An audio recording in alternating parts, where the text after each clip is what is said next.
I can see clearly now, the rain is gone. Hey, May 5th is coming, Scorpio risers, and that's a great thing, because the lunar eclipse in Scorpio, May 5th. Hey, I'm the birthday coach saying you were born for more. You deserve more love, happiness, and success. I help you do that with the secrets of astrology. Subscribe to the channel, ring the notification bell, and be part of our Scorpio Rising tribe right here on YouTube. Listen, folks, this is exciting times because, A, I'm singing. I know you love my voice, right? But my spirits are getting lifted up because of this lunar eclipse happening in our first house. The first house is all about you, about your identity, your purpose, your goals. And it is a big, big, big deal coming May 5th. And it all started back right there at October 25th when we had the solar eclipse in Taurus in our 7th house. And for many people, it was the beginning of letting go. There were people that got divorces, death, loss of jobs. There was just some blackness, some of the darker underbelly of life was starting to surface at the end of 2022, being dealt with in the beginning. Now, not all of you Scorpio risers went through this, but many of you did. And usually it depends about what planets you had in the 7th house. Because remember, the eclipses, any transit, the way it will affect you personally is what planets do you have in that sign in your natal house. So if you didn't have many planets in the 7th house, that eclipse may have, back in October, may not have triggered all the pain and hurt that many people have gone through that are Scorpio risers with Taurus in the 7th house when that solar eclipse happened 6 months ago. So for many of us, there's been this healing process of dealing with the loss, of grief, letting go of something, and it's not been easy, because the eclipses are big deals. But we now have the lunar eclipse finishing up what was started last year. And this is a good thing because it's about transformation. Transformation. When we have an eclipse in the first house, you are not the same when it's over. You're coming out of that with a new identity, new purposes, new goals, a fresh new start. And so it's exciting. It's like the cocoon. Finally, we've been struggling in this cocoon, and many of you found it like the butterfly, transforming, coming out, breaking free from the jail cell to soar.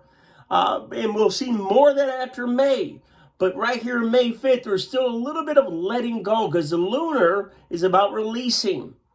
Releasing. So a lot of us are releasing whatever pain or hurt or whatever challenges that were begun 6 months ago, and some even a year ago. So we're right there. So hold on. Some of you have been healing and doing better, and you may find in the next 3 or 4 days some of that resurfacing.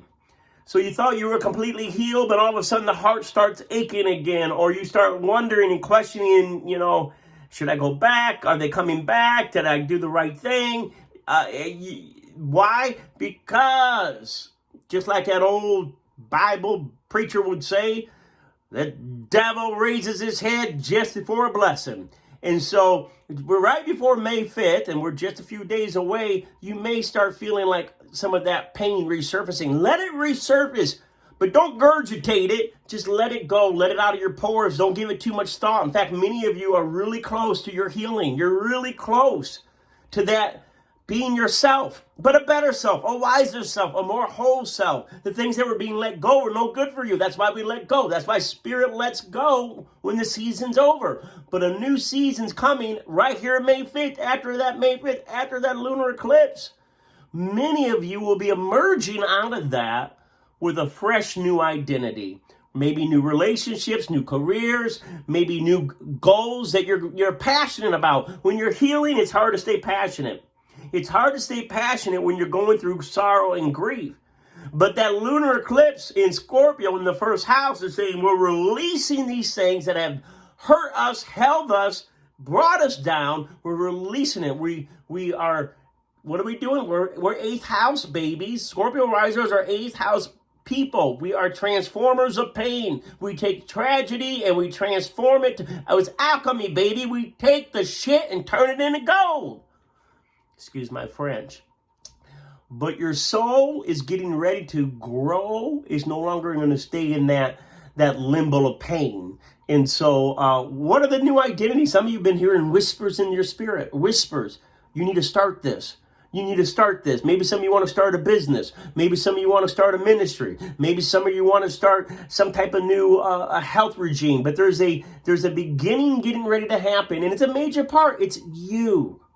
It's the new you as you let go and shed all of that old stuff in the last 6 months to a year. All right, May 5th is coming. I can see clearly now. The rain is gone.